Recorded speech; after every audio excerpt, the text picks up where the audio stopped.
The scream of iron on granite had long since stopped bothering Willem, but the silence that followed his last chisel stroke always felt too loud. He straightened in the quarry's bowl, the autumn moon painting everything silver and shadow, and listened to the night sounds returning. Crickets, a distant owl, the soft rush of wind through the pines that crowned the ridge above. His back complained as he stretched, 40 years of this work settling into his spine like the dust that coated his hands. He gathered his tools by habit, checking each edge, wrapping them in their oiled cloth, and turned toward the path that would take him back to his hut. Then he saw them. The offcuts. The rejected pieces he left in a pile near the northeast wall, the stones too fractured or small for headstones or foundation blocks. Someone had been moving them, arranging them. He walked closer, his boots crunching on granite chips, and stopped. They were beautiful. 5 stones, each no larger than his palm, each carved with symbols he did not recognize. The work was delicate, precise. Spirals that suggested growing things, lines that branched like family trees, marks that looked almost like writing but flowed with an artist's hand rather than a scribe's. He crouched, touching one with a fingertip. The surface was smooth, the cuts deep and sure. Whoever had done this new stone understood it, loved it maybe the way he did. He looked around the quarry. Nothing moved. The moon shone down into the pit, turning the cut walls to pale bone. He picked up the largest of the carved stones, weighed it in his hand, and slipped it into his pocket. The next evening he came back early, before sunset.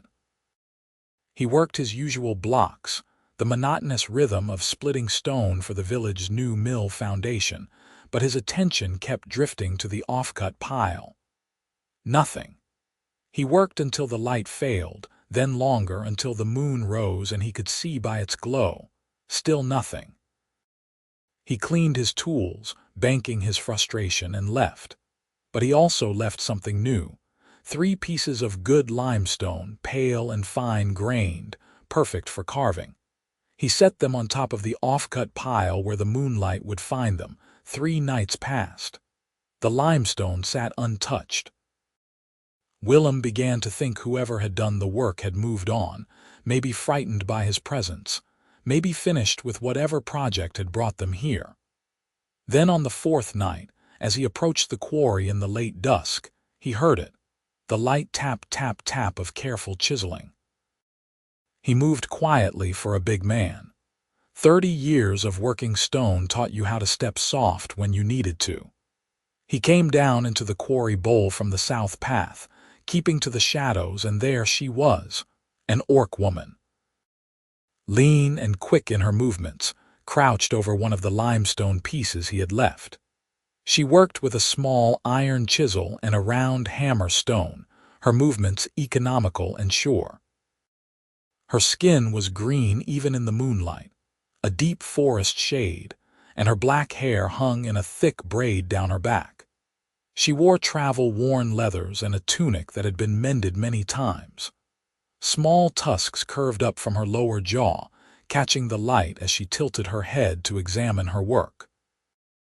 Willem watched her. She was completely absorbed, her whole world narrowed to the stone and the tool and the emerging pattern.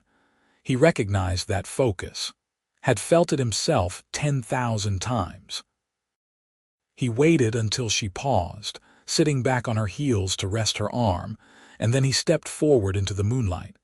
She spun, cat-quick, the chisel coming up like a weapon. Her eyes were amber, wide with alarm, and for a moment they stared at each other across 15 feet of moonlit stone. "The limestone cuts clean," Willem said. His voice sounded too loud in the quiet. "Better than the granite offcuts." She did not move, did not lower the chisel. Her breathing was fast and shallow. He raised his empty hand slowly. "I work here. Days, mostly. This is my quarry." He paused. "Well, I lease it. From the Baron. For the stone." Still she said nothing. Her eyes flicked to the path behind him, measuring the distance. "Your work is good," Willem said. He reached into his pocket and pulled out the first carved stone, the one he had taken nights ago. "I kept this one. Wanted to study it. Hope you do not mind." Her eyes went to the stone. Something in her face shifted, a tiny relaxation of the muscles around her mouth. "I can bring more limestone," he continued. "Sandstone too, if you want. Easier to work than granite, softer." He set the carved stone down on a flat rock between them. "I will leave it by the offcut pile. You can use what you need." He turned and walked away before she could respond, before she could run. He climbed the south path without looking back and disappeared into the pines. His heart hammered like he had been the one caught trespassing. He had no idea what he had just done or why. Only that destroying her focus, chasing her away, had felt like a sin he could not commit. The next evening he brought a sack of sandstone pieces, good red rock from the upper quarry where the grain ran fine. He left it beside the offcut pile with a water skin and a small packet of dried meat. Then he worked his usual stones on the opposite side of the quarry, keeping his distance, making it clear she could work in peace. She came as the moon rose. He heard her arrive but did not turn, just kept working, the rhythm of his hammer steady and unremarkable. After a long moment he heard her pick up her tools and begin. They worked in silence, 50 feet apart for 3 hours. When he finally stopped and gathered his things, he glanced over. She was gone. The sandstone sack sat empty and neatly folded. The water skin had been refilled from the spring. The dried meat was untouched. This became their pattern. He came in the late afternoon, worked until moonrise, left stone and simple offerings. She came with the moon, worked through the night, left before dawn.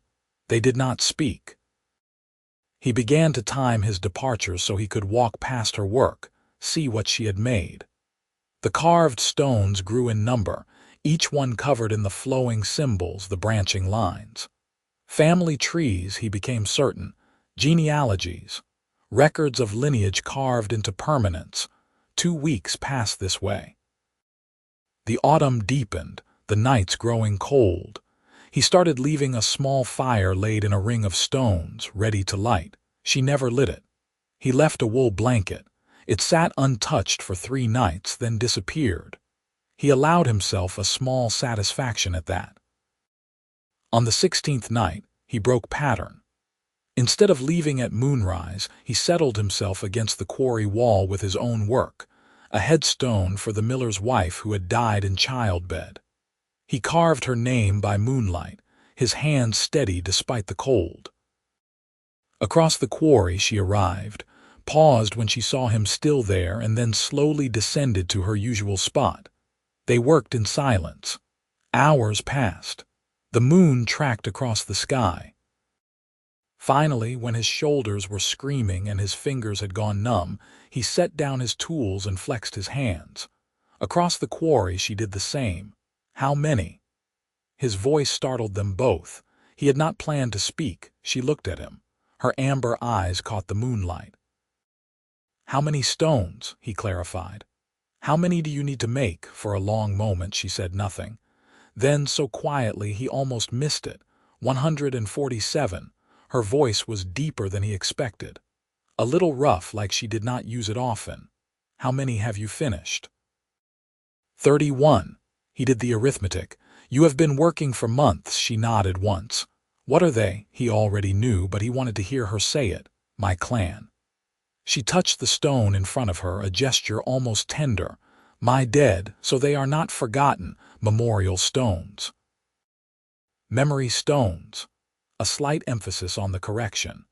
In our tradition, the lineage must be preserved in stone when a clan is lost. Each member, each name, each connection. So the ancestors know we remember, so the clan can continue. "Your whole clan is gone." Her jaw tightened. "Burned." 3 years ago. Raiders from the north. I was away trading in the border towns for winter supplies. Her hands curled into fists on her knees.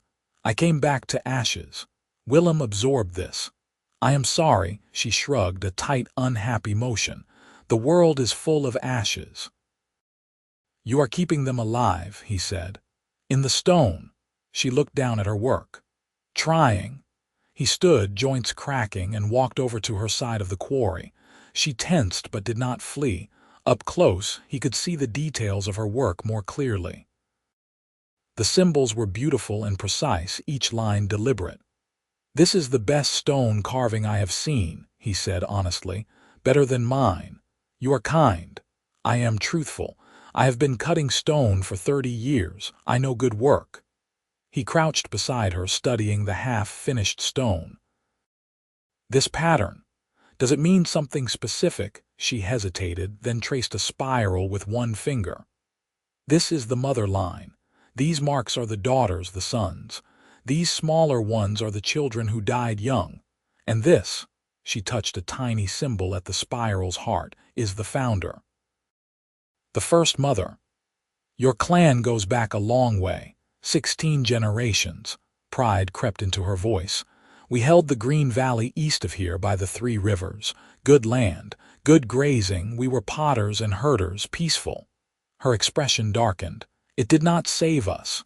Willem nodded slowly. He returned to his side of the quarry, picked up the miller's wife's headstone and brought it over. Set it down beside her work. What do you think? She examined it critically. The letters are clean, good depth. But here, she pointed to the curve of an S, you can smooth this transition. Make it flow. He looked where she indicated. She was right. Show me. She picked up his chisel, tested its edge with her thumb, and made 3 careful cuts. The letter transformed, became graceful. She handed the chisel back. You have a good eye, he said. I had a good teacher. My mother's sister.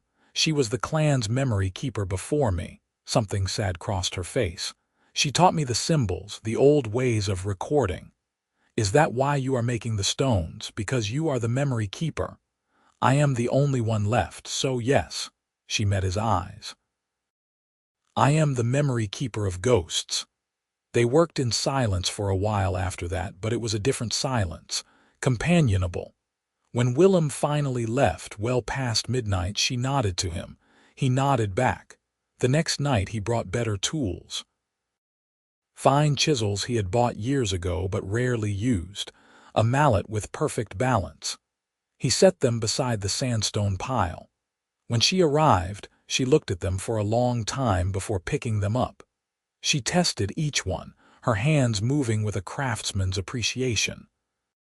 Then she looked up at him across the quarry and spoke a single word. Zara. It took him a moment to understand her name. She was telling him her name. Willem, he offered back. She nodded once and returned to her work. But something had shifted. They had names now. They were no longer strangers moving in parallel silence. Over the following weeks, they began to talk. Not much at first. Practical things. The best stone for fine detail. How to keep tools sharp in cold weather. Where to find the right sand for polishing. But gradually, in fragments scattered across their nighttime hours, he learned her story. Her clan had been the Winterfoot clan, named for the valley they held and the winter pastures that sustained their herds. They had lived there for 16 generations, as she said, building their reputation as makers of beautiful pottery and weavers of warm wool. Peaceful people. They had alliances with neighboring orc clans, trade relationships with the human towns to the south. They bothered no one. Then the raiders came. Orcs from the northern wastes, landless and savage, looking for easy plunder. They hid in the night, fired the longhouses, killed everyone they could catch. Zara had been 3 days away, traveling with a trade caravan. By the time she got back, there was nothing left but smoke and bodies. She had buried them herself, all 147. Wrapped them in what cloth she could find, laid them in the cold ground, spoke the rites alone. Then she had gathered what few possessions remained, marked the graves, and walked away. Why not join another clan? Willem asked one night. They were both working on their respective stones, the question emerging naturally from the quiet. Zara's hand stilled. I tried. I went to the autumn moot 3 years ago, the gathering where clans meet, trade, settle disputes. I asked the Stonebreaker clan to adopt me. They are distant cousins. They refused. Why? Her mouth twisted. They said I had to give up my clan name, take theirs, fully. Become Stonebreaker, not Winterfoot. You refused. I am the last Winterfoot. Her voice was fierce. If I give up the name, the clan dies completely, no memory, no lineage, no existence. The ancestors would be lost forever. Willem understood. He had never been particularly religious, but he understood the weight of being the last of something, the responsibility of memory. I tried other clans, Zara continued. The next year, the year after, always the same answer: they will take me if I abandon Winterfoot, if I let it die. She drove her chisel into the stone with more force than necessary. I will not, I cannot. So you are clanless? No, the word was sharp. I am Winterfoot, a clan of one but still a clan. But the other orcs see you as clanless. She nodded bitterly. Without a clan, I have no standing at moots, no voice in decisions, no claim to land or protection. I am outside the structure, a ghost among the living. That seems unjust, she laughed, a hard sound. Justice is for those with power. I have none. They fell silent after that. Willem thought about it as he worked. The loneliness of it. The weight of carrying an entire clan's memory alone. He looked across the quarry at her, bent over her stone, and felt something shift in his chest. The first snow came in late November, a light dusting that melted by noon but promised heavier falls to come. Zara started arriving earlier, working faster. There was an urgency to her now. The winter moot is in 6 weeks, she explained one evening. I want to have all the stones finished before then. Why? She set down her tools and looked at him directly. Because this year I am going to demand they recognize me. I am bringing the memory stones as proof. 147 names, 16 generations, all recorded in the old way. They cannot deny that. They cannot say Winterfoot is dead when I have carved its whole history into stone.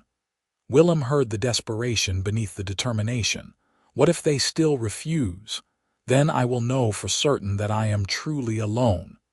She picked up her chisel again. But I have to try. He nodded, understood. How can I help? She blinked at him, surprised. You have already helped. The stone, the tools. I could not have done this without them. I mean with the moot. You need transport, help carrying the stones. You cannot come to the moot. You are human. Can humans not attend? They can, but they do not. It is an orc gathering, our traditions, our laws. She hesitated. You would not be welcome. Because I am human. Because you are not clan. She softened it. It is not personal. Humans are not part of our structure. You would have no standing there. No voice. Willem accepted this, though something in him resisted. Over the weeks he had come to care about Zara's project, about her. The thought of her facing the moot alone, vulnerable to rejection again, troubled him. But he was pragmatic enough to know his presence might do more harm than good. The snow came heavier after that. They worked through it, Zara with frantic speed, Willem helping where he could. She taught him the symbols, the meanings, and he carved stones alongside her. His work was cruder, less elegant but accurate. Together they made progress on a particularly cold night in early December, with snow falling thick around them and the fire crackling in the stone ring that they now both used. Zara finished the last stone. She set down her tools and just stared at it for a long moment. Then she covered her face with her hands. Willem thought she might be crying. He sat quietly, giving her space. When she lowered her hands, her eyes were dry but bright. 147, she said. They are all here. Every single one. Your clan is remembered. Yes, She touched the stones laid out in careful rows. "Thank you for the stone, for the space, for not chasing me away. You did the work. You made it possible." She looked at him, and there was something vulnerable in her expression. "Why? Why help me?" He considered the question, tried to find words for the feeling that had grown in him over these months. "Your work is beautiful. You deserve to finish it." And he hesitated. "I have been alone a long time. It was good to have company." She studied his face. "You are not what I expected." "What did you expect? Most humans see us as monsters, savages. You never looked at me that way. You are a master craftsman. I respect the work, the dedication." He fed another piece of wood to the fire. "And you are not a monster. You are someone who lost everything and still kept going. That takes strength." Something in her expression shifted, softened. She looked away quickly back to the stones. "The moot is in 3 weeks. I need to transport these. I have been thinking about how to do it. I have a cart, a good one, and a mule." "Willem, I cannot." "Yes, you can. I will help you load them, transport them to wherever the moot is held, and help you set them up. Then I will leave if you want me to." He met her eyes. "Let me do this." She was quiet for a long time. The snow fell around them, hissing in the fire. Finally, she nodded. "All right, thank you." They spent the next 2 weeks preparing. Willem built careful wooden frames to protect the stones during transport. Zara packed her meager belongings and prepared for the journey. The moot was being held in the deep forest, 3 days' travel north, at a place called the Standing Stones where 5 valleys met. They set out on a cold, clear morning, the cart loaded with the memory stones and covered with oiled canvas against the weather. The mule, a stolid gray beast named Stone by Willem in a fit of unimaginative practicality, pulled steadily. They walked beside the cart, their breath clouding in the frozen air. Travel was slow but peaceful. They kept to the old roads, avoiding the main highways where they might attract unwanted attention. An orc woman and a human man traveling together would raise questions, possibly hostility. Better to stay quiet and unnoticed. At night, they camped beside the road. Willem proved surprisingly capable at campcraft, building efficient fires and cooking simple meals. Zara hunted, bringing back rabbits and once a young deer. They shared the work without discussion, falling into an easy partnership. On the second night, sitting by the fire after a meal of venison stew, Zara asked the question that had clearly been bothering her. "Why are you unmarried?" Willem looked up from the pot he was cleaning. "Direct. It is the orc way. We do not dance around questions."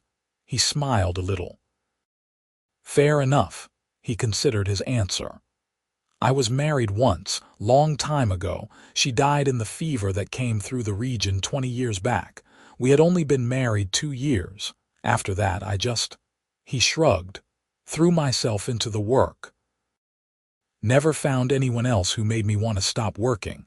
I am sorry for your loss." "It was a long time ago." He set the pot aside. "What about you? You are young. Surely there was someone before the clan was destroyed." "I am 26, not that young." She poked at the fire with a stick. "There was someone. His name was Groth. We were promised to each other. We would have joined at the next spring moot." Her voice went flat. "He died in the raid." "I am sorry, so am I." She threw the stick into the fire. "After that there was no one. How could there be? I have nothing to offer. No clan, no standing, no future. You have yourself. That is not enough in my world." She looked at him across the fire. "In your world, maybe. Humans can be individuals, make their own way. Orcs are defined by clan. Without one, you are nothing. You are not nothing." She met his eyes. The firelight painted her face in warm gold and deep shadow. "You see me differently than other people do. Maybe they are looking wrong." Something passed between them then. A moment of connection that felt larger than the words. Zara looked away first, her expression troubled. She stood abruptly. "I should sleep. Long walk tomorrow. Willem nodded and watched her retreat to her bedroll. He sat by the fire a while longer, thinking about the way she had looked at him, the confusion in her eyes. Something was growing between them, something neither of them had named. It complicated everything. They reached the standing stones on the afternoon of the third day. The place was impressive. 5 massive granite pillars, ancient and weathered, arranged in a circle at the meeting point of 5 valleys. Orcs were already gathering, setting up camps in clan groups. Banners flew, marking territories. Cooking fires sent smoke into the clear sky. Zara stopped at the edge of the gathering, staring at the assembled clans. Willem counted at least 200 orcs, maybe more. He felt suddenly very visible, very human. "I will help you set up," he said quietly. "Then I will camp away from the main gathering, so I do not cause you problems." She nodded, distracted. "Thank you." They found a spot on the eastern edge of the gathering, not quite integrated with the clans but not completely separate either. A liminal space. Together they unloaded the memory stones and arranged them in the pattern Zara had planned. A spiral with the founder's stone at the center and the generations radiating outward. It took hours to set them properly, each stone precisely placed. By the time they finished, the sun was setting and the moot was coming to life around them. Orcs moved between camps, greeting each other, sharing news.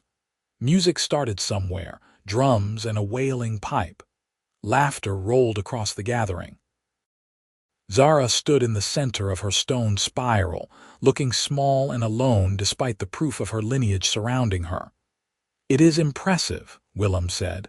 "They will have to acknowledge it. I hope so." She did not sound convinced. "I will be just over the ridge if you need me."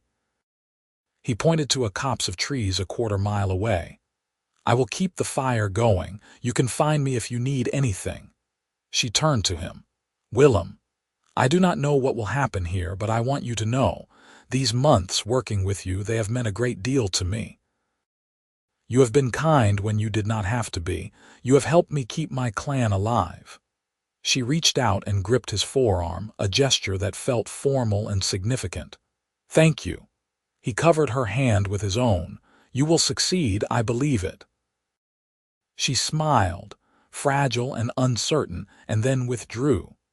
He watched her turn back to her stones, her shoulders straightening as she prepared to face her people. Then he gathered Stone's lead and walked away into the darkening forest.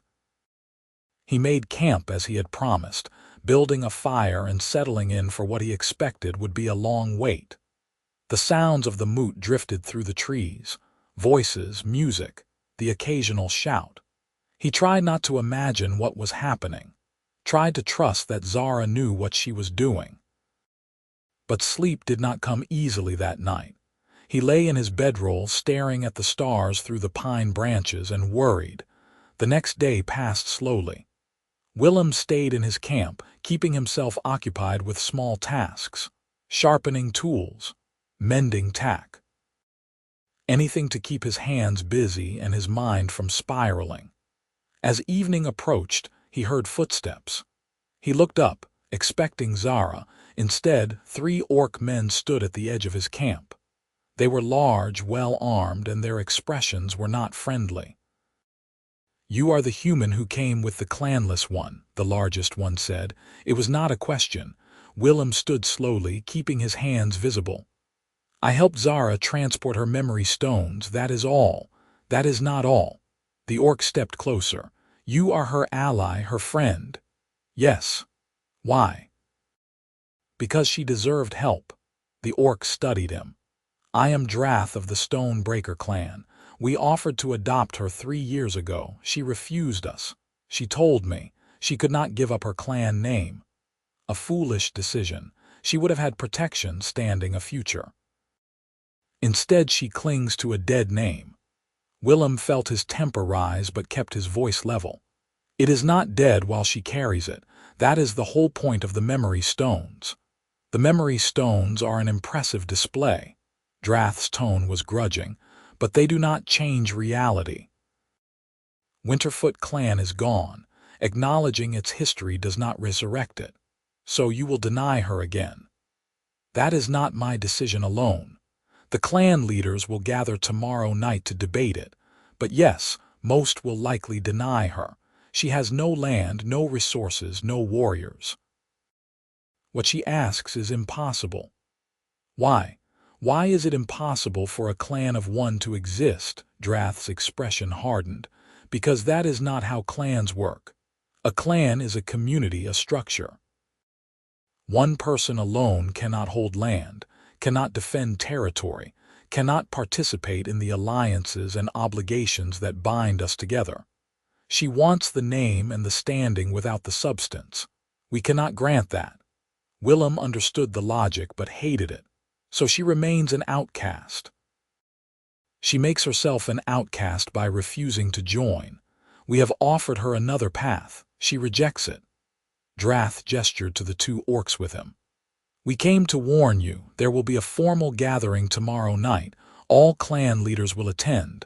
Zara will make her case. It will likely be denied. When that happens, leave quickly. Some of my people are not happy about a human involving himself in our affairs. I do not want trouble. I am not looking for trouble. Good. Then stay here, stay quiet, and when it is over, take your cart and go. The three orcs left without waiting for a response.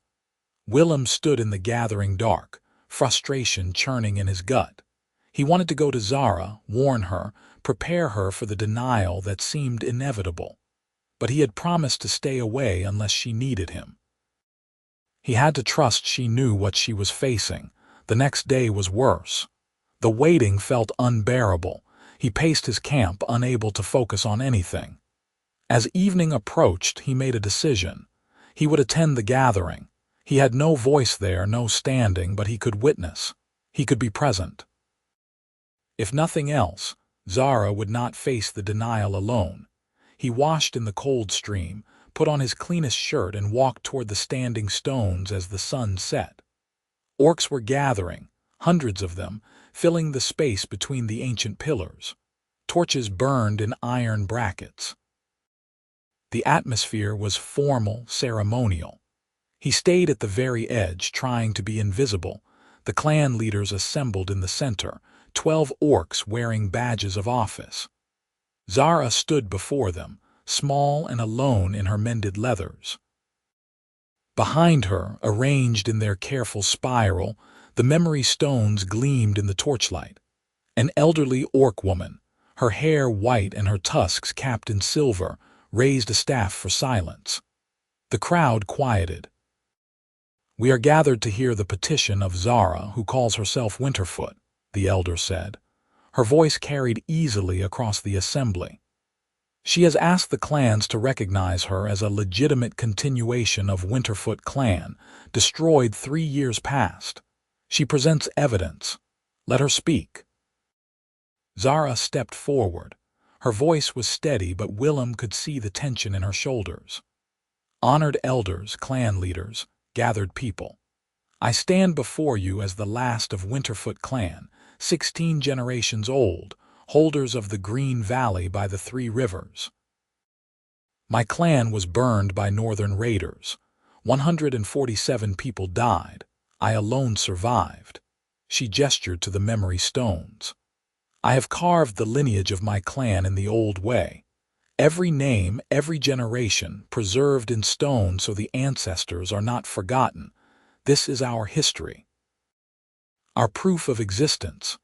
I ask you to recognize it, to acknowledge that Winterfoot clan continues through me, and to grant me the standing and rights of a clan, however small. The white-haired elder walked to the spiral of stones, examining them. She ran her fingers over the carvings, reading the symbols. Other clan leaders joined her. They spoke among themselves in low voices. Finally, the elder turned back to Zara. The workmanship is exceptional. The lineage is clearly recorded and verifiable. Your clan's history is honored here. Zara's face brightened with hope. However, the elder continued, and Willem's heart sank. History is not enough. A clan is not merely a name or a lineage. It is a living community with land, resources, and the ability to meet its obligations to the greater gathering. You have none of these things. You are one person. You cannot hold territory. You cannot contribute warriors or resources to mutual defense. You cannot host gatherings or participate in trade alliances. A clan of one is not a clan. It is a memory. Then let me hold my memory. Zara's voice rose, passionate and desperate. Grant me the name, the acknowledgement. I am not asking for land or standing in your councils. I only want Winterfoot to exist officially in your records, so that when I die, it is recorded that we continued, that we did not simply vanish. Another clan leader stepped forward, a scarred warrior with a missing ear. And when you die childless, as you surely will without a clan to arrange your bonding, what then? Winterfoot dies with you anyway. You delay the inevitable. I might find someone. I might have children who carry the name forward. How? You are clanless. No orc man will bond with you without clan approval, and we do not approve because you refuse to join. The logic was circular and cruel. Willem saw the trap closing around Zara, saw her realize it too. Then another voice spoke up, one Willem recognized. Drath of the Stone Breakers stepped forward. There is another issue the gathering should know about. Zara turned to him, confused. Drath addressed the elders. 3 years ago, when Winterfoot was destroyed, the land they held reverted to unclaimed territory. By tradition, unclaimed land can be claimed by any clan that can hold it. My clan sent scouts to the Green Valley. It is good land, as Zara said. Excellent grazing. We have been preparing to petition for its formal transfer to Stonebreaker territory. No, Zara's voice was a whip crack. That is Winterfoot land. It has been our land for 16 generations.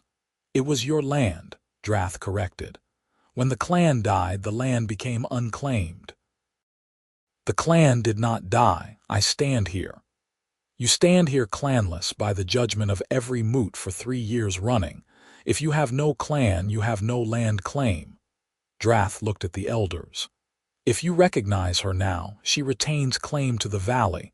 Stonebreaker's petition becomes invalid. This is why I oppose recognition, not out of cruelty, but because we have a legitimate claim to unclaimed territory. The white-haired elder's expression hardened. You are saying your support for her clanless status is motivated by land acquisition.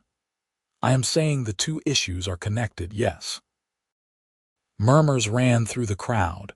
Zara stared at Drath with something like betrayal. You offered to adopt me. I thought it was kinship. It was kinship. We are distant cousins. We would have welcomed you. But when you refused, the practical reality became clear. If you will not be Stonebreaker, then you are an obstacle to our legitimate expansion. The elder raised her staff again. This complicates matters. We must deliberate. She turned to the other clan leaders. They huddled together, speaking in voices too low for the crowd to hear. Willem watched Zara. She stood rigid, her hands clenched into fists. He could see her shaking, fury or grief or both. He wanted desperately to go to her, to stand beside her, but he did not know if his presence would help or hurt. The elders broke their huddle. The white-haired woman faced the assembly. We have decided. Zara's petition is denied. Winterfoot clan is declared extinct as of this night. The memory stones are acknowledged as a beautiful and worthy memorial, but they do not constitute a living clan. Zara is clanless. She may join another clan if one will have her under their terms. Otherwise, she exists outside our structure. Zara swayed slightly. Willem saw her knees buckle, saw her catch herself, saw her pride force her upright. And the land? Drath asked. Stonebreaker's petition for the Green Valley will be heard at the spring moot. Without a counterclaim from Winterfoot, it will likely be granted. Drath nodded, satisfied. Zara looked like she had been struck. The elder spoke again, her voice softer. Zara, we honor your dedication and your craft, but we cannot change the fundamental nature of what a clan is. I am sorry. The gathering began to disperse. Conversations resumed. The formal moment passed. Zara stood alone in her spiral of stones, surrounded by her dead, and Willem could not bear it any more. He pushed through the crowd, ignoring the startled looks as a human walked purposefully toward the center of the gathering. He reached Zara and stopped in front of her. She looked up at him, her amber eyes swimming with unshed tears. "I am sorry," he said. "I am so sorry. You should not be here." Her voice was thin. "They will be angry." "I do not care. You are the human stonecutter." Drath had appeared beside them, his expression thunderous. "You were told to stay away." Willem faced him.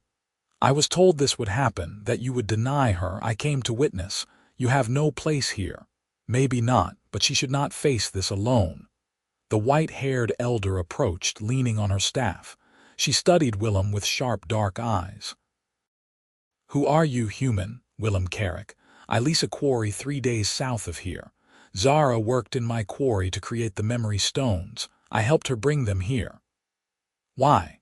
"Because her work is beautiful and her cause is just." The elder's mouth quirked. "Just does not always mean possible." "Then your laws are wrong." A shocked murmur ran through the nearby orcs. "You did not tell the elders their laws were wrong." Zara grabbed Willem's arm. "Please, do not make this worse." But the elder laughed, a dry sound. Brave words from a human in the middle of an orc moot. Foolish, but brave. She looked at Zara. "Your human friend has heart, more than I can say for some here." "He is not involved in this," Zara said quickly. "He only helped with transport. Do not punish him for my failure." "I am involved," Willem countered. He did not know what he was doing, had no plan, but the words came anyway. "I have worked beside Zara for months. I know her skill, her dedication, her honor. I know she is the last of her clan and carries that weight alone. And I know what she is asking is not unreasonable.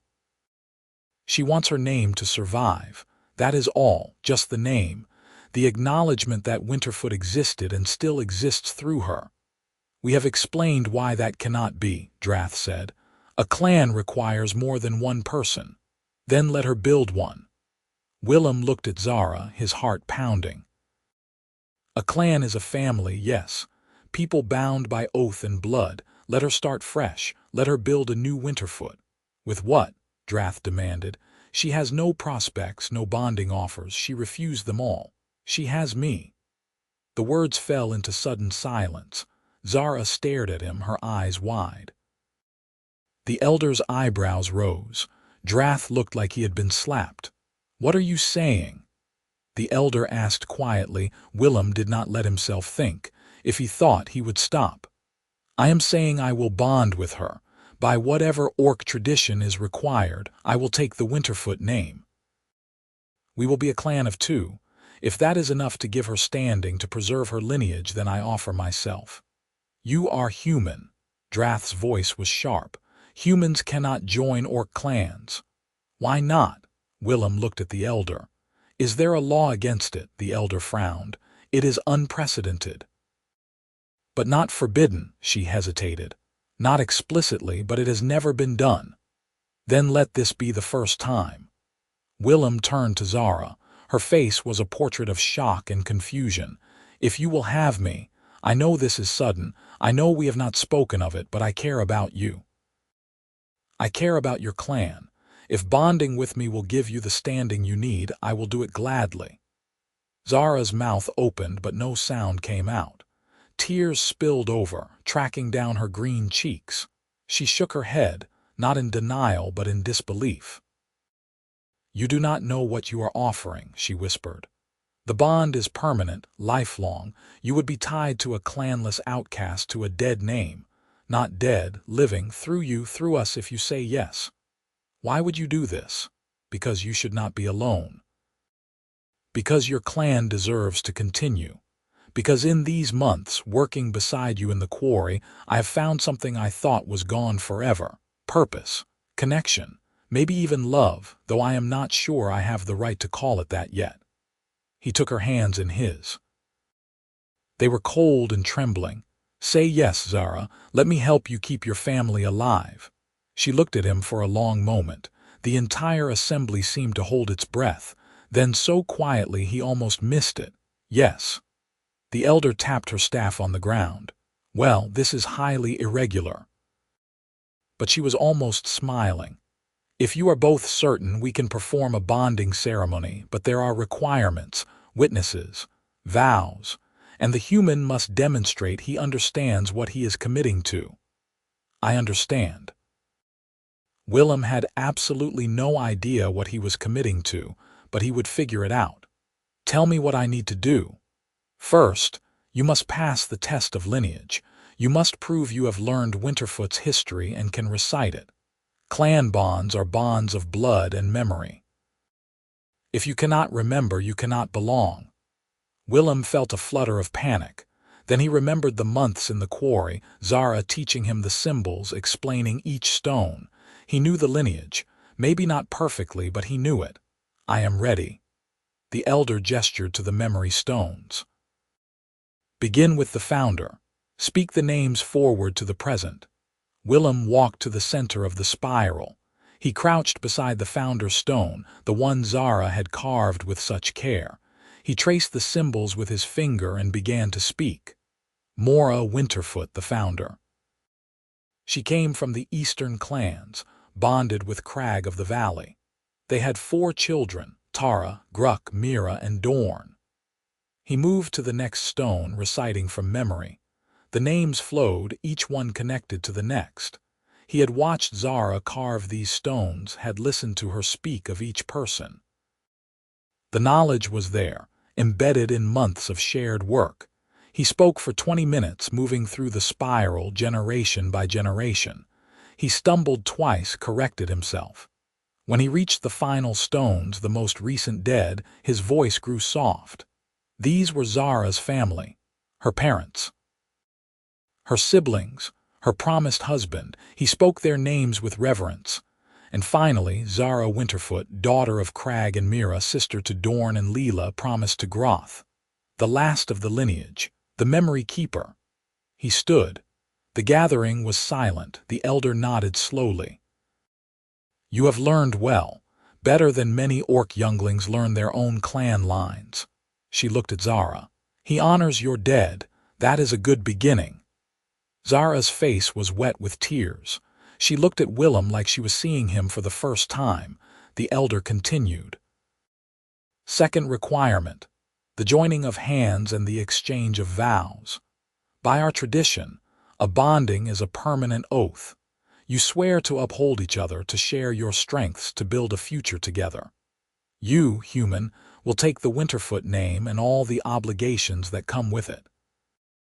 You will defend the clan's honor, maintain its memory, and raise your children in its ways. Do you accept this? I do. And you, Zara, you will accept this human as your bonded partner, your equal in the clan. You will teach him the ways of your people, include him in your decisions, and build Winterfoot together. Do you accept this? Zara's voice was steady now, clear. I do. Then join hands. Willem stepped forward. Zara met him. Their hands clasped, hers rough from stonework, his the same. The elder produced a length of woven cord, dyed in shades of green and brown. This is the binding cord. It represents the ties that hold a clan together. I will wrap your joined hands. You will speak your vows. She began winding the cord around their clasped hands, looping it in a complex pattern. Zara, speak first. Zara looked into Willem's eyes. I, Zara Winterfoot, take you, Willem Carrick, as my bonded partner. I swear to share my life with you, to teach you the ways of my clan, to honor your strengths, and to stand beside you in all things. From this night, you are Winterfoot. My clan is your clan, my dead are your dead, my future is your future. The elder nodded. Willem's throat was tight. I, Willem Carrick, take you, Zara Winterfoot, as my bonded partner. I swear to share my life with you, to learn the ways of your clan, to honor your ancestors, and to stand beside you in all things. From this night, I am Winterfoot. Your clan is my clan. Your dead are my dead. Your future is my future. The elder tied off the cord. By the ancient law and the witness of the gathered clans, you are bonded. Winterfoot clan continues. A clan of two, but a clan nonetheless. She unwound the cord and handed it to Zara. Keep this as proof of your bond, and may your clan grow strong. The gathering erupted. Some orcs cheered, clearly moved by the unexpected turn. Others argued, angry at the precedent. Drath looked furious. The white-haired elder simply nodded and walked away, her part done. Zara and Willem stood in the center of it all, still holding hands, the binding cord draped over their joined fingers. She looked up at him, her amber eyes full of wonder and fear and something that might have been love. "What have we done?" she whispered. "Something right, I hope." She laughed, a shaky sound, and then she was in his arms, holding him tight. He held her back, this fierce green woman who had carved her clan into stone and refused to let it die. His wife now. His clan. Drath pushed through the crowd. "This is not over. The spring moot will still consider Stonebreaker's petition for the valley." Willem looked at him over Zara's head. "Winterfoot has a counterclaim, a living clan with legitimate lineage. Your petition just became much more complicated. A clan of two, one of them human. You think that will hold against our claim? We will find out in the spring." Drath's expression darkened, but he turned and left without another word. Around them, the moot began to settle down, the drama fading into conversation and speculation. Zara pulled back from Willem's embrace. "We should gather the stones. Leave before there is more trouble."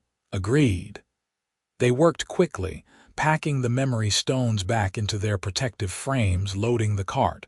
Orcs watched but did not interfere. Some looked sympathetic, others hostile. Willem kept his attention on the work, on Zara, on getting out of the gathering intact. As they led stone away from the standing stones, the white-haired elder appeared one last time. She handed Zara a small carved token, a disk of white stone with symbols etched into its surface. "This is a moot token. It grants you voice at the spring gathering. Bring it. Bring your evidence. Bring your bonded husband." She smiled faintly. "And good luck. You will need it." Zara took the token, closing her fist around it. "Thank you, elder. Thank me by proving this was not a mistake. Build your clan. Make it strong." She looked at Willem. "You have a good heart, human, but heart alone will not be enough. You have challenged our traditions. Be ready to defend your choice." "I will." The elder nodded and faded back into the crowd. Zara and Willem continued walking, leading the cart into the dark forest. Behind them, the moot fires burned bright against the night sky. They made camp a mile away, far enough to feel safe but close enough to hear the distant sounds of the gathering. Neither of them spoke much as they set up. The enormity of what they had done hung in the air between them. Finally, sitting by the fire with bowls of simple stew, Willem broke the silence. "Are you all right?" Zara looked at him. "I do not know. I am bonded. My clan is recognized, at least partially, but I am also terrified. We have made powerful enemies. Drath will not give up the valley easily." "No, he will not, but we have time. Months before the spring moot, we can prepare." "How? We have no warriors, no allies, no resources. We have each other. We have the proof of your lineage, and we have the truth." He set down his bowl. "Drath's claim is opportunistic. He waited until he thought Winterfoot was dead to move on the land. That is not honorable. The gathered clans will see that. I hope you are right. Even if I am not, we will find another way. We will build Winterfoot back. Maybe not in the valley, maybe somewhere new, but we will do it." He reached across the fire and took her hand. "I meant what I said. I am committed to this, to you, to the clan." She looked at their joined hands. "Why, truly, you could have stayed silent, let the moot deny me. Gone back to your quarry and your quiet life. Because my quiet life was lonely. Because when I watched you work, I saw someone who understood what it meant to love stone, to shape it into meaning. Because you deserved help and no one else was offering it." He paused. "And because somewhere in those months I started caring about you in a way that scared me. I did not plan it, but once I felt it, I could not ignore it." Zara's eyes shone in the firelight. "I felt it too. Fell first, actually. Kept trying to push it away because it seemed impossible. A human and an orc, an outcast and a stonecutter, it made no sense." "Maybe sense is overrated." She laughed, a real laugh this time, warm and unguarded. "Maybe it is." They sat in silence for a while, the fire crackling between them. Then Zara stood and moved around to his side. She sat beside him, close enough that their shoulders touched. He put his arm around her. She leaned into him. "I am glad you are strange," she said softly. "Strange. Most humans would have chased me from the quarry, or demanded payment for the stone, or worse. You offered help. That is strange." "Good strange," he smiled. "I am glad you are stubborn. Stubborn. You could have given up Winterfoot, taken an easier path. But you carved 147 stones by hand to keep them alive. That is stubborn. Good stubborn." She turned her head, looking up at him. In the firelight, her features were beautiful, strong and elegant and entirely her own. He kissed her forehead gently. "We should sleep," he said. "Long journey back tomorrow." She nodded but did not move away. They sat together a while longer, wrapped in each other's warmth, before finally retreating to their separate bedrolls. Though now, Willem thought as he drifted towards sleep, they would not be separate much longer. They were bonded, a clan of two, and somehow, impossibly, that felt right. The journey back to the quarry took 4 days instead of 3. They traveled slowly, stopping often to rest or simply to talk. The initial shock of the bonding faded, replaced by a cautious exploration of what it meant.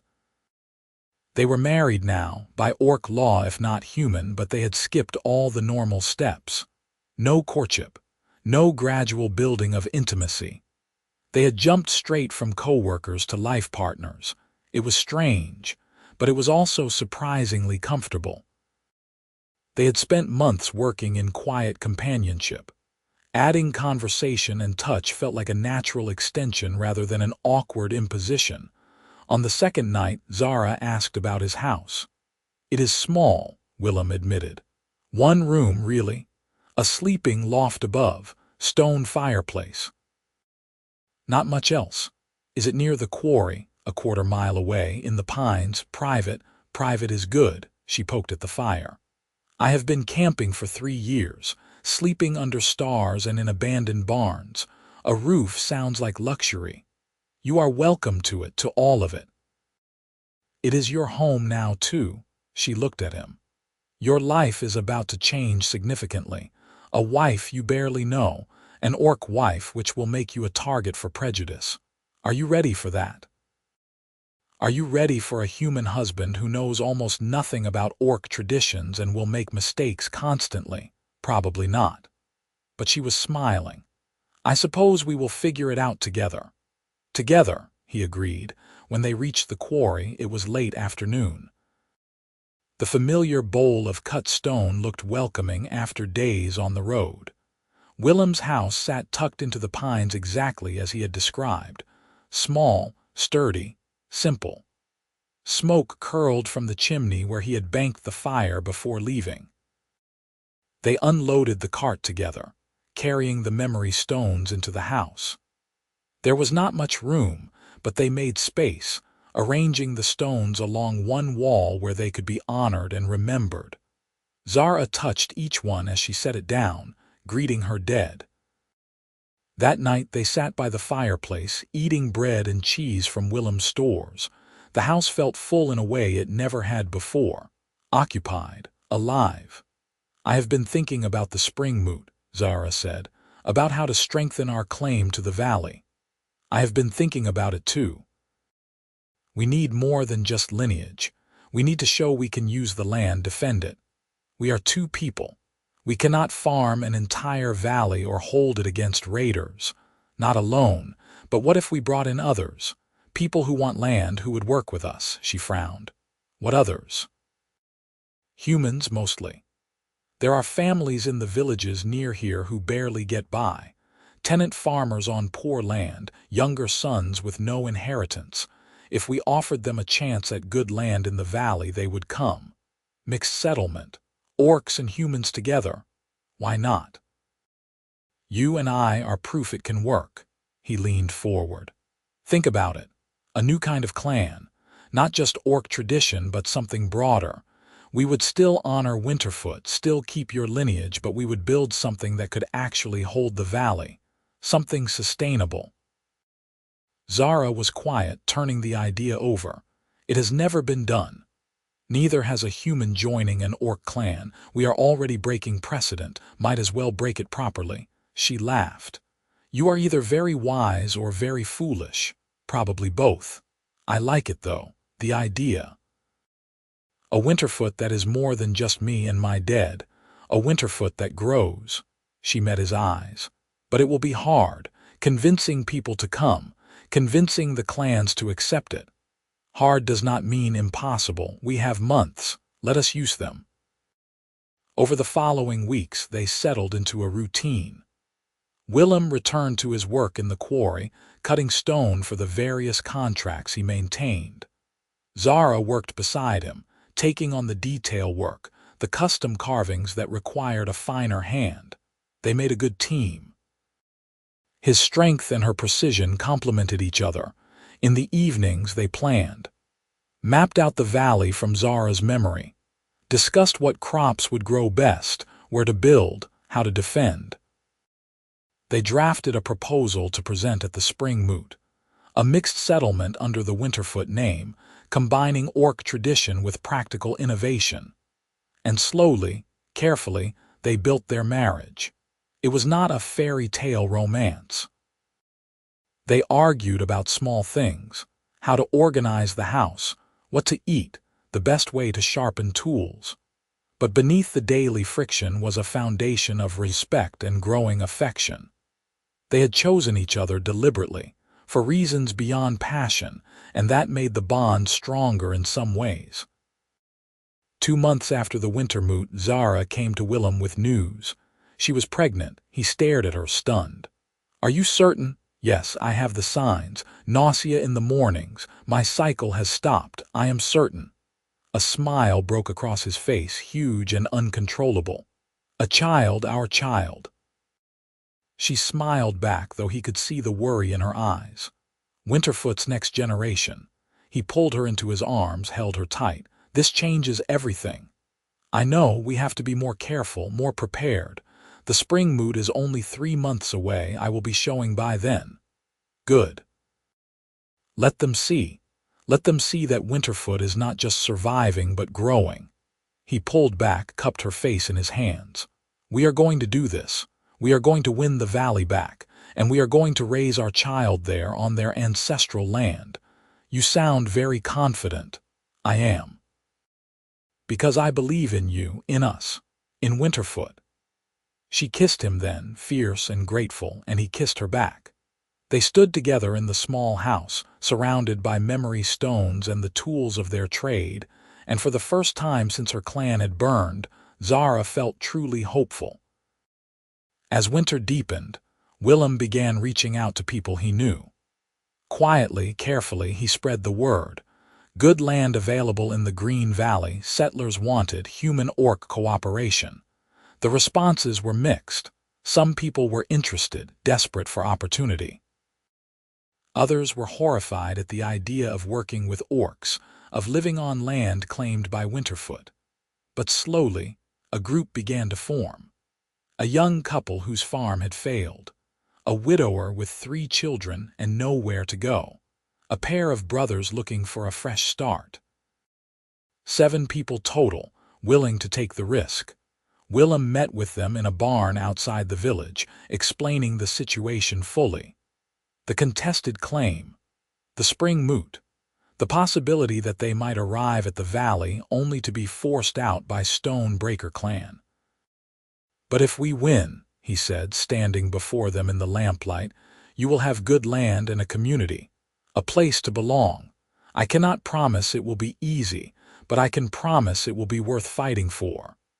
The young husband, a man named Thomas, spoke up. "Why should we trust an orc clan? My grandfather fought in the border wars, lost his leg to orc raiders. I understand the history, the prejudice, but Zara is not a raider. She is a craftswoman, a survivor, someone who lost everything and is trying to rebuild. And Winterfoot was always a peaceful clan, farmers and potters. They were victims, not aggressors." "Still orcs," Thomas muttered. "And I am still human," Willem countered. "But I bonded with her, took her clan name, because I see her for who she is, not what she is. I am asking you to do the same. Look past the old hatreds and see the opportunity. See the future we could build together." The widower, an older man named Peter, nodded slowly. "I will come. My children need land, need hope.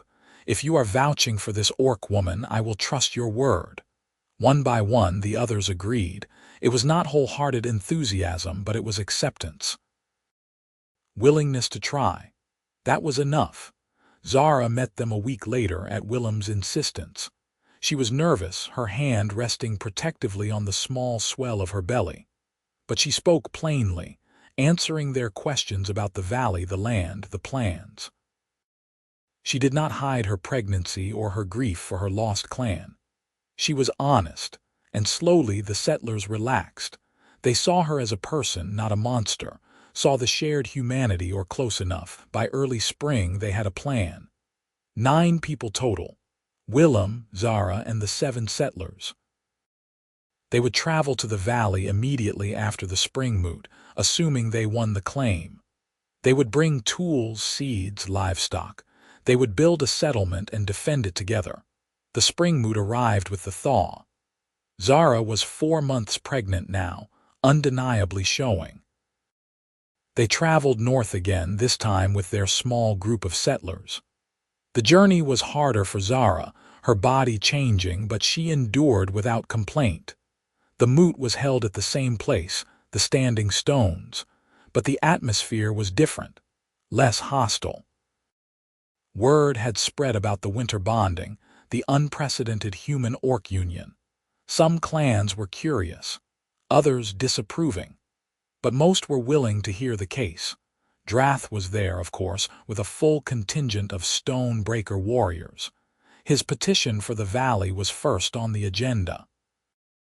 He presented a strong case. The land was unclaimed, Stonebreaker had the resources to develop it, the settlement would benefit the region. Then Zara stood, visibly pregnant, flanked by Willem and the settlers. She spoke clearly, presenting the memory stones again as proof of lineage, explaining the bonding that had restored Winterfoot's status as a living clan. "We are small," she said, addressing the assembled elders. "But we are growing. We have settlers ready to work the land. We have plans for farms, for trade, for cooperation with neighboring clans. Winterfoot was always peaceful, always productive. We ask to continue that tradition on our ancestral land." Drath argued. "They are a clan of 2, barely. The settlers are human. This is not a legitimate continuation of Winterfoot." The white-haired elder, the same one from the winter moot, spoke up. "Is the child in Zara's belly not Winterfoot? Will it not be raised in the clan's traditions?" "Half human," Drath countered, "and half orc. Blood is blood. Lineage continues." The elder looked at Willem. "You took the Winterfoot name. You learned the lineage. Your child will be Winterfoot fully and legitimately. That is how our law works." Other clan leaders nodded. The tide was turning. Then Drath played his final card. Even if we accept the child, the settlement is not sustainable. 7 humans and 2 orcs cannot hold the valley against raiders or natural threats. Within a year, they will fail, and the land will revert to unclaimed again. Better to grant it to Stonebreaker now, a clan with the strength to protect it. Willem stepped forward. "May I speak?" The elders looked surprised but nodded. "I am not orc. I do not have standing by your traditions, but I am Winterfoot now, and I speak for my clan." He took a breath. "Drath is right that we are small. But smallness does not mean weakness. We are building something new, a community that values cooperation over conquest. We have humans willing to work alongside orcs, to learn from each other, to create a mixed settlement that benefits everyone." He gestured to the settlers behind him. "These people came because they believe in the vision. They are farmers, craftsmen, families looking for a fresh start. They will work the land, pay taxes to the regional lords, contribute to trade. They are an asset, not a liability. And if raiders come," Drath demanded, "then we defend, like any settlement. We are not warriors, but we can build walls, organize watches, ally with neighboring communities. And we have something Stonebreaker does not, a legitimate historical claim. Winterfoot held that valley for 16 generations. That history matters. It should matter." The elders conferred quietly. The debate stretched on for hours. Arguments were made, countered, refined. Finally, as the sun began to set, the white-haired elder raised her staff. "We have reached a decision. Winterfoot's claim to the Green Valley is upheld. The clan, though small, is legitimate and growing. The settlement proposal is innovative and worthy of support. Stonebreaker's petition is denied." Drath's face darkened with fury. "This is a mistake. They will fail. Perhaps. But it is their right to try." The elder looked at Zara. "You have 1 year. Prove you can hold the land and make it productive. If you succeed, your claim becomes permanent. If you fail, the land reverts to unclaimed and Stonebreaker may petition again. Fair?" Zara nodded, tears streaming down her face. "Fair, thank you." The moot dispersed. Drath left without a word, his warriors following. The settlers surrounded Willem and Zara, congratulating them, already making plans. The white-haired elder approached one last time. "You have your chance. Do not waste it." "We will not," Zara promised. "Good, and congratulations on the child, Winterfoot's future." She smiled, a rare expression, and walked away into the gathering dusk. They traveled to the valley the next day, a journey of 2 days through rolling hills and forest. When they crested the final ridge and looked down, Zara stopped. The valley spread below them, green and beautiful.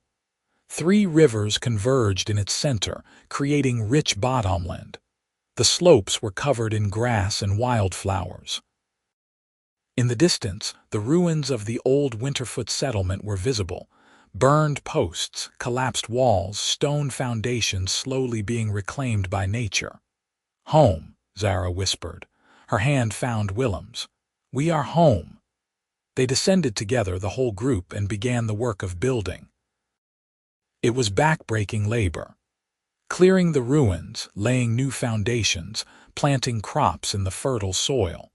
But they worked with purpose, driven by the knowledge that they were creating something meaningful.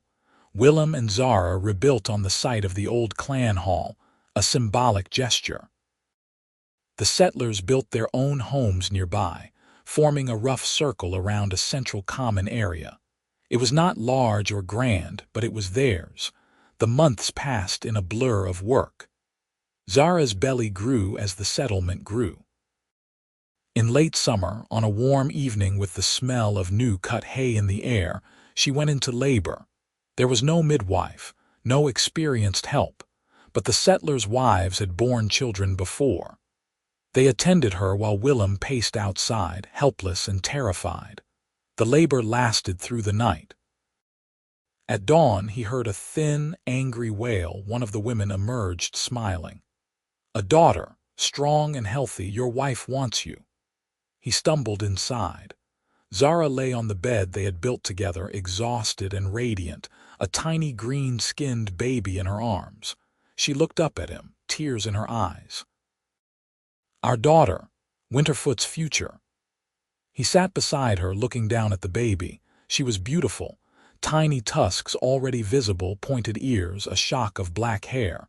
She opened her eyes, revealing amber irises like her mother's. "What should we name her?" he asked. "Brenna," Zara said without hesitation. "It was my grandmother's name, the first generation I never met. I want to honor her." "Brenna Winterfoot," Willem said softly. "Perfect." He held his wife and daughter as the sun rose over the valley, filling the room with golden light. In that moment, everything they had fought for felt real and solid and worth it. The year passed quickly. The settlement thrived. The crops came in strong, the livestock multiplied. Trade relationships were established with nearby human villages, and even a few orc clans who saw the value in the mixed community. Winterfoot was no longer just a memory. It was a living, growing place. When the spring moot came around again, Zara and Willem attended with proof of their success. Ledgers showing trade volume, testimonials from settlers, even a delegation from a neighboring orc clan praising the settlement's cooperation. The elders reviewed the evidence and declared the claim permanent. Winterfoot was officially recognized as a thriving clan with legitimate holding of the Green Valley. Drath did not even attend, his ambitions for the land finally defeated. As they left the moot, the white-haired elder stopped them one last time. "You have done well." "Better than I expected, honestly." She looked at little Brenna, now nearly a year old and riding in a sling on Zara's back. "Winterfoot's 17th generation. May there be many more." "There will be," Zara said firmly. "We will make sure of it." The elder nodded and walked away. Willem and Zara stood together, their daughter between them, and looked toward home. The years that followed were not easy, but they were good. The settlement grew slowly but steadily. More families came, drawn by the opportunity and the reputation of the mixed community. Winterfoot became known as a place where orcs and humans worked together, where old prejudices were set aside in favor of practical cooperation. Zara and Willem had 2 more children.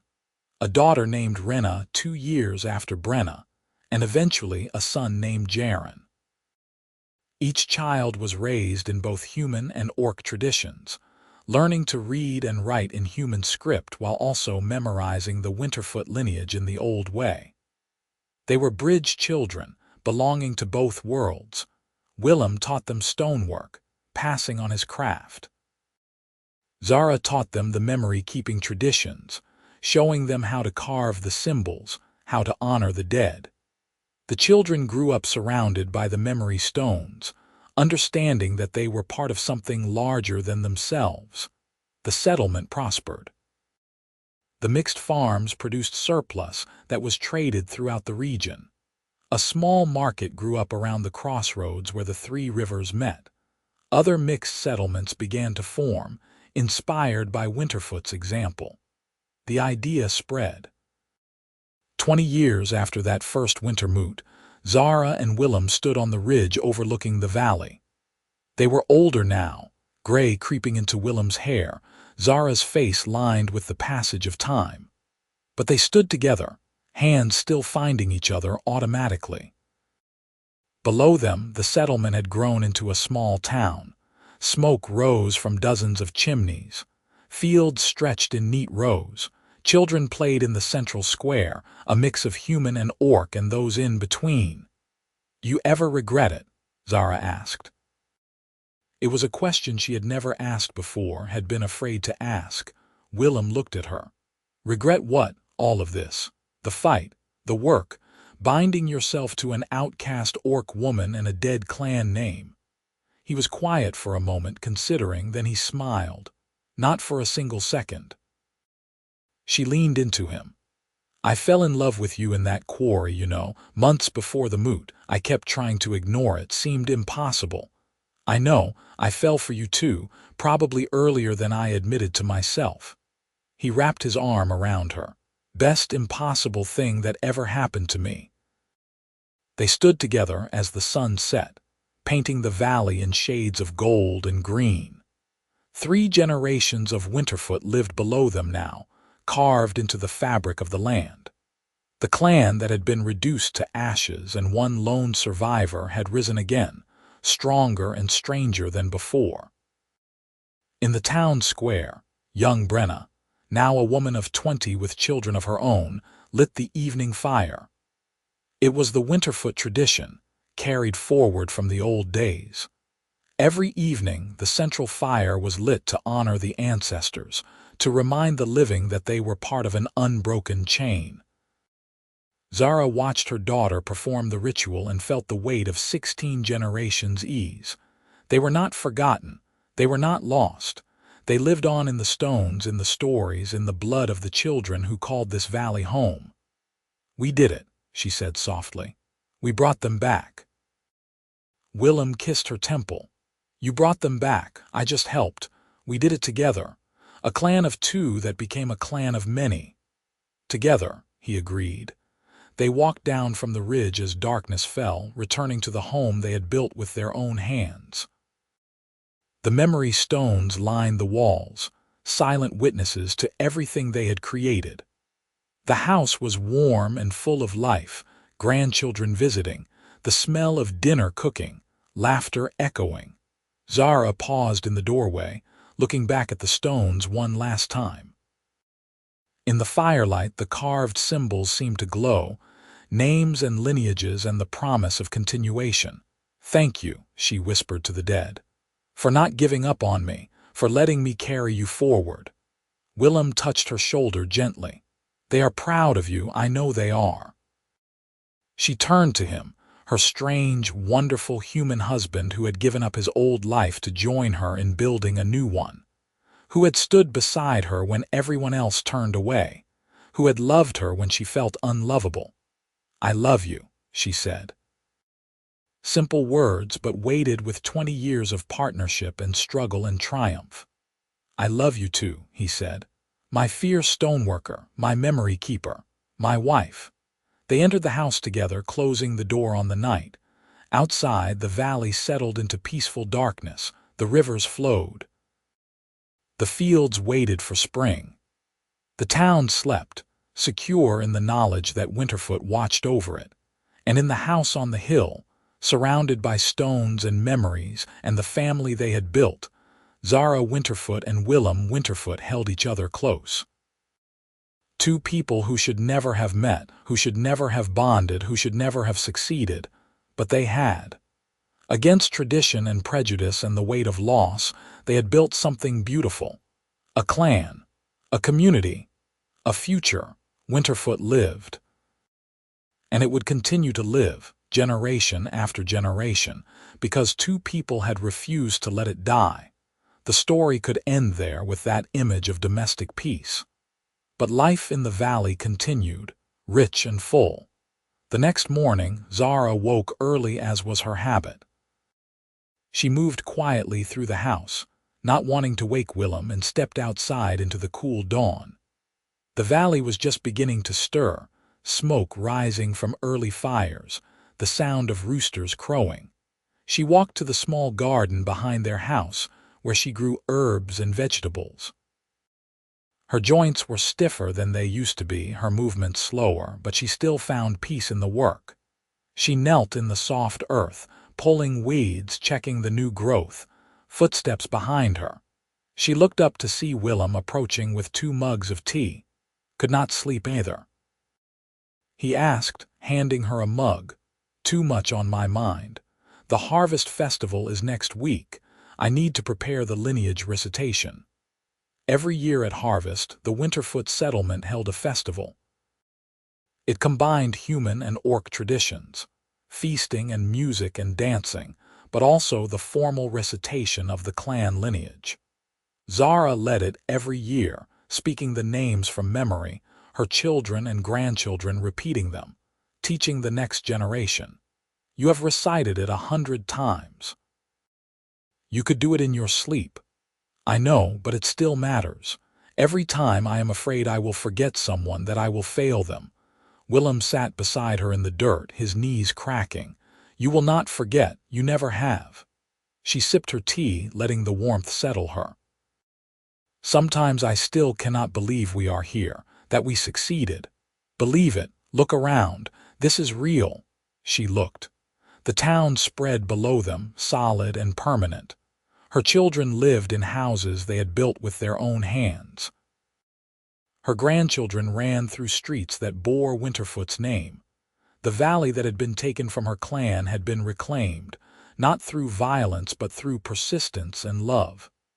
I wish my mother could see this, she said quietly. My whole family. They would be so surprised. Tell me about them. Your mother, Zara smiled. She was fierce, tiny but fierce. She could silence a room with a look, but she was kind too. She taught me pottery before I became the memory keeper.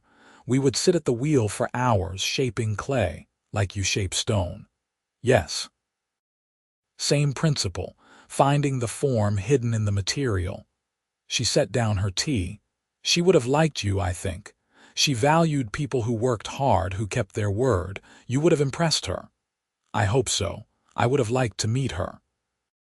They sat together in the growing light, remembering the dead, honoring the past. Then Zara stood, brushing dirt from her knees. Come, we have work to do. The festival will not prepare itself. The week passed in a flurry of activity. The whole settlement helped prepare. Tables were built in the town square. Food was cooked in massive quantities. Decorations were strung. Human and orc traditions blended seamlessly now, after 20 years of practice. On the day of the festival, the square filled with people. Settlers who had been there from the beginning, now older and weathered. Their children, born in the valley, who knew no other home. Visitors from neighboring communities, both human and orc, who came to trade and celebrate. As the sun set, the feast began. Long tables groaned under the weight of food. Roasted meats, fresh bread, vegetables from the gardens, pies and cakes. Everyone ate together, the boundaries between human and orc blurred by shared enjoyment. When the meal was finished and the tables cleared, Zara stood. The crowd quieted immediately, anticipation building. This was the moment everyone waited for, the lineage recitation. Zara walked to the center of the square, where the memory stones had been arranged in their spiral pattern for the festival. She stood at the center, surrounded by her dead, and began to speak. I am Zara Winterfoot, memory keeper. I speak the lineage. Her voice carried across the silent square. She began with the founder, Mora, and moved through the generations. Each name was spoken clearly with respect. As she spoke, her children joined her, adding their voices. Then her grandchildren. The recitation became a chorus, multiple generations speaking together. When she reached the most recent dead, those who had died in the raid, her voice wavered but held. She spoke their names, honored their memory. And then she continued. And from the ashes, Winterfoot rose again. Zara Winterfoot, bonded to Willem Winterfoot, who took our name and made it his own. They bore 3 children, Brenna Winterfoot, Renna Winterfoot, Jaren Winterfoot, the 17th generation who will carry the clan forward. She looked at her children, standing tall and proud, then at her grandchildren, 7 of them now, wide-eyed and serious. The 18th generation already growing, Winterfoot lives, she said. Through memory, through stone, through blood. We remember the dead. We honor the living. We build the future. The crowd erupted in cheers. The formality broke, replaced by celebration. Music started, a blend of human fiddles and orc drums. People danced, laughed, drank. Willem found Zara in the crowd, pulled her close. That was beautiful. It never gets easier. But it never stops being important. He kissed her forehead. Dance with me, she laughed. My dancing days are behind me, I think, one dance, for old time's sake. She let him lead her into the dancing circle. They moved slowly, out of step with the lively music, but together. Around them, the settlement celebrated. Their children danced with their spouses. Their grandchildren ran wild, chasing each other between the adults. As the moon rose, Zara looked around at everything they had built. The town, the community, the family. All of it born from that first night in the quarry, when she had been caught carving stones in secret and he had offered help instead of anger. "What are you thinking?" Willem asked. "That I am the luckiest person alive. That despite everything I lost, I found something worth having." We both did. The festival went on late into the night. Eventually, exhausted and happy, Zara and Willem retreated to their house on the hill. They sat on the porch, watching the last of the revelers in the square below. "You think about the future?" Zara asked. "What happens when we are gone?" "Sometimes, but I am not worried. We have built something strong. The children understand what Winterfoot means. They will keep it going." "I hope so. I want Winterfoot to last another 16 generations and more." "It will. Because you taught them to remember. To honor the past while building the future. That is your gift to them." She leaned her head on his shoulder. They sat in comfortable silence, the kind that comes from decades of partnership. No need for words, just presence. In the house behind them, the memory stones stood in their places. 147 names carved in stone, proof of what had been. And around them, the evidence of what now was. A thriving community, a living clan, a future full of possibility. Zara closed her eyes, feeling the weight of years settle around her. She was tired. But it was a good tired, the kind that came from a life well lived. She had kept her promise to the dead, had carried Winterfoot forward when everyone said it was impossible, had found love and partnership in the most unexpected place. "Thank you," she whispered. Not to Willem, though he was included, but to the universe, to fate, to whatever force had brought them together. "Thank you for this life." Willem's arm tightened around her. "Thank you for sharing it with me." They sat together as the moon climbed higher, two people who had started as strangers and become everything to each other. The outcast orc woman who refused to let her clan die. The human stonecutter who gave up his solitary life to help her. Together, they had built something that would outlast them both. Winterfoot would endure. Not as it had been, but as it had become. A bridge between worlds, a testament to the power of persistence and love, a clan reborn from ashes and carved into permanence. In the valley below, the last fire was banked. The settlement slept. And on the hill, Zara and Willem Winterfoot held each other close, grateful for every moment, every choice, every carved stone that had led them to this place. Home. Together. Forever.